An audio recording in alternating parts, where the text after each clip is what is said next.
Reels वाली बहू।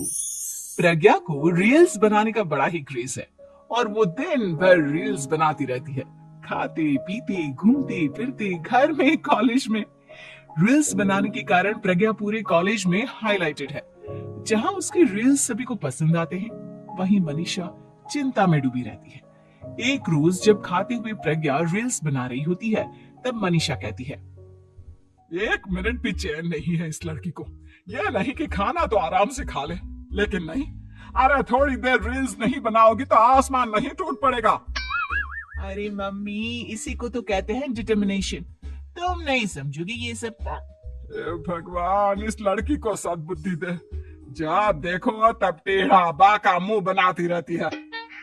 मनीषा की बात का प्रज्ञा पर जरा भी असर नहीं होता और वो खाते खाते रील्स बनाती रहती है। दिन बीतने लगते हैं और देखते देखते प्रज्ञा का कॉलेज भी खत्म हो जाता है। आए दिन कोई ना कोई मनीषा को प्रज्ञा की शादी करवाने का सुझाव दी जाता है। सब ठीक ही कहते हैं, प्रज्ञा की शादी कर देनी चाहिए। अपने घर के काम काज में व्यस्त हो जाएगी तो खुद ही ये रील्स और नाच गाना बंद हो जाएगा।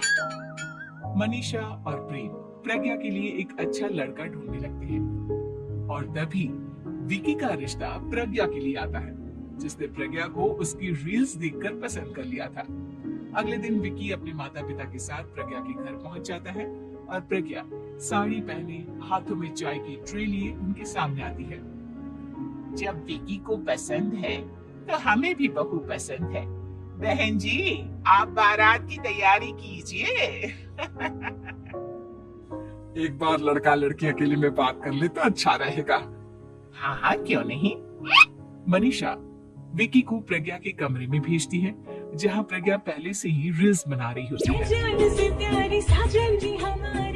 तभी विकी कहता है, आ गए आपके साजन जी। हमारे साथ ये रील्स कंप्लीट करती तो और भी अच्छा रहता।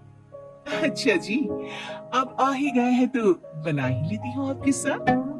दोनों मिलकर रील्स बनाते हैं। जब वी मीट और तुरंत पोस्ट भी कर देते हैं। फिर विकी कहता है, जब आप साड़ी में चाय लेकर आए तब मुझे लगा कि कहीं मैं गलत घर में तो नहीं आ गया। अब सही है। दोनों की शादी पक्की हो जाती है और शादी के दिन भी प्रज्ञा रील्स बनाने से चूकती नहीं। यहाँ तक कि बारात के समय भी नाचते हुए रील्स बनाती है। सभी लोग प्रज्ञा की तारीफ के पुल बांध देते हैं और प्रज्ञा नाचती गाती अपने ससुराल चली जाती है। सब कुछ अच्छा चल रहा होता है। प्रज्ञा यहाँ भी दिन भर हर चीज की रील्स बनाती रहती है। लेकिन कुछ दिनों के बाद जब सुनीता कहती है, बहू, ये रील्स के साथ साथ कुछ काम भी कर लिया करो। वैसे तुझे और क्या क्या बनाना आता है? मम्मी जी, वैसे तो सब कहते हैं कि मैं सब कुछ अच्छा बनाती हूँ, लेकिन मुझे लगता है कि मैं मैगी अच्छा बना लेती हूँ। हाँ, कॉफी भी अच्छा बना लेती हूँ और मुंह तो सबसे अच्छा बना लेती हूँ। है? अच्छा अच्छा। सुनीता अपना माथा पकड़ लेती है और कहती है, बहू, कुछ खाना बनाना भी सीख लेती। मम्मी जी, मैं लंबी प्लानिंग कर रही हूँ। जल्दी ही मैं इतनी फेमस हो जाऊंगी कि मुझे पैसे मिलने लगेंगे। हम दोनों सास बहू राज करेंगे, राज। नौकर काम करेंगे और लोगों की तो लाइन लगेगी हमसे मिलने के लिए। तेरा दिमाग खराब हो गया है क्या बहू? हंसी मजाक तक ठीक है, लेकिन इस तरह घर नहीं चलते। जितना जल्दी हो इस घर के तौर तरीकों को सीख लो। प्रज्ञा मुंह घुमाकर चली जाती है और तुरंत उसी वक्त एक रील बनाती है। ये देख सुनीता का गुस्सा 7वें आसमान पर चला जाता है और विकी के घर आती ही सुनीता उसे सब कुछ बताती है। विकी भी अब प्रज्ञा की इन हरकतों से परेशान हो जाता है। तुम टेंशन मत लो मम्मा, मैं देख लूंगा। विकी कमरे में जाता है तो देखता है कि प्रज्ञा रील्स बना रही है। विकी बड़े ही प्यार से प्रज्ञा से कहता है, प्रज्ञा, इन सब के लिए मैं तुम्हें मना नहीं कर रहा हूँ, लेकिन फिर भी हर वक्त तो ये अच्छा नहीं लगता ना। समझने की कोशिश करो, मुझे भी तुम्हारा थोड़ा वक्त चाहिए। मैं जब ऑफिस से आता हूँ तो मुझे समय देने की जगह इसी में लगे रहते हो। तुम ज्यादा ही सोच रहे हो। तुम भी मेरे साथ रील्स बनाओ ना, तुम्हें भी बहुत अच्छा लगेगा। तुम्हें इज्जत से कोई बात समझ में नहीं आती क्या? दिमाग खराब हो गया है तुम्हारा इस चकाचौंध से। अगर तुमने अपना रवैया नहीं बदला तो मैं तुमसे दूर चला जाऊंगा। तुम ही रिश्ता लेकर आए थे, मुझे लड़कों की कमी नहीं थी और ना आज है। विकी दरवाजा पटककर चला जाता है। धीरे धीरे विकी प्रज्ञा से दूर होता जाता है। एक रोज मनीषा प्रज्ञा के ससुराल उससे मिलने जाती है।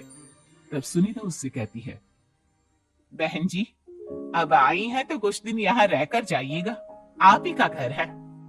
हाँ मम्मी, बहुत दिन हो गए तुम्हारे साथ एक भी रील नहीं बनाई मैंने। प्रज्ञा तुरंत अपने फोन में रील्स ऑन कर लेती है। ये सब मुझसे नहीं होगा। तेरा ये भूत अभी तक नहीं उतरा क्या? बहन जी आप कुछ कहती नहीं क्या इसे? जब आप ही कुछ नहीं कर पाई तो मैं कर ही क्या सकती हूँ, सास तो वैसी ही बदनाम है। शाम को घर की लाइट चली जाती है और मनीषा प्रज्ञा से कहती है, मेरे घुटनों में बहुत दर्द हो रहा है, तू लाइट का कुछ इंतजाम करना बेटा। अच्छा कैंडल जला देती हूँ मम्मा। प्रज्ञा गाते हुए कैंडल जलाती है और खिड़की के पर्दे के पास रख देती है। मनीषा जिसे बहुत दर्द हो रहा है वो सो जाती है और प्रज्ञा हमेशा की तरह अपने रील्स में लग जाती है। उधर कैंडल की वजह से पर्दा आग पकड़ लेता है और मनीषा के कमरे में आग लग जाती है। बचाओ, कोई है, बचाओ। सभी भागते हैं और विकी कमरे की आग बुझाने में लग जाता है, लेकिन तब तक मनीषा आधी जल चुकी थी। मनीषा की हालत देख प्रज्ञा रोने लगती है। विकी मनीषा को तुरंत हॉस्पिटल ले जाता है और उसे एडमिट कराता है। विकी प्रज्ञा से कहता है, देख लिया ना, तुम्हारे इस नाच गाने की वजह से आज तुम्हारी माँ की जान जाते जाते रह गई। अब पता नहीं तुम और क्या चाहती हो। उधर डॉक्टर कहते हैं, इनकी हालत बहुत नाजुक है, आधे से ज्यादा जल चुकी है। प्रज्ञा रोती हुई मंदिर में जाती है और भगवान के आगे जाकर कहती है, भगवान मेरी माँ को ठीक कर दो, मैं कसम खाती हूँ हाथ से ये रील्स बनाना छोड़ दूंगी, बस मुझे मेरी माँ वापस मिल जाए। 2 दिन बीत जाते हैं और मनीषा खतरे से बाहर आ जाती है। पेशेंट अब ठीक है, आप लोग उनसे मिल सकते हो। सब कोई मनीषा से मिलता है और प्रज्ञा सबके सामने अपना फोन तोड़ देती है। मुझे माफ कर दो मम्मा, मैंने तुम लोगों की बातों को नजरअंदाज किया। बेटा कोई भी चीज जरूरत से ज्यादा खराब है। मैंने तुम्हें रील्स बनाने से कभी मना नहीं किया, लेकिन हर वक्त एक ही चीज तो सही नहीं है। मैं समझ गई हूँ मम्मा, आई एम सॉरी। प्रज्ञा उस दिन से रील्स बनाना छोड़ देती है और पूरी तरह से अपने घर में लग जाती है।